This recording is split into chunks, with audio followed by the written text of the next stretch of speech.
بسم اللہ الرحمن الرحیم۔ السلام علیکم۔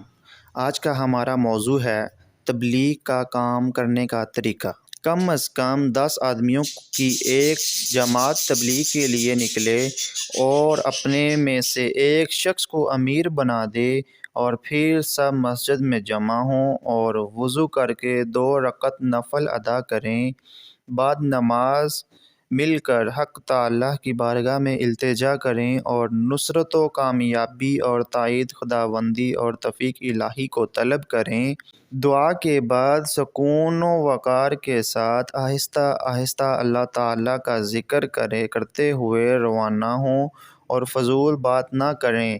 جب اس جگہ پہنچیں جہاں تبلیغ کرنی ہے تو پھر سب مل کر اللہ تعالیٰ سے دعا مانگیں اور تمام محلہ یا گاؤں میں گشت کرتے ہوئے لوگوں کو جمع کریں اور ان لوگوں کو نماز پڑھنے کی دعوت دیں اور پھر ان امور کی پابندی کا عہد لیں اور اس طریقہ پر کام کرنے کے لیے آمادہ کریں اور ان لوگوں کے ہمراہ گھروں کے دروازوں تک جائیں۔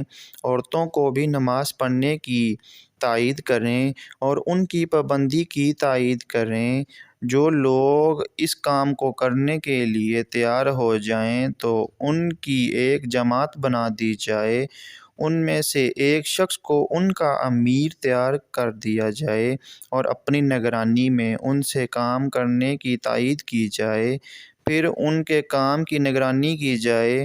ہر تبلیغ کرنے والے کو چاہیے کہ اپنے امیر کی اطاعت کرے اور امیر کو چاہیے کہ اپنے ساتھیوں کی خدمت گزاری میں اور راحت رسانی، ہمت افزائی اور ہمدردی میں کمی نہ کرے اور قابل مشورہ باتوں میں سب سے مشورہ لے کر اس کے موافق عمل کرے۔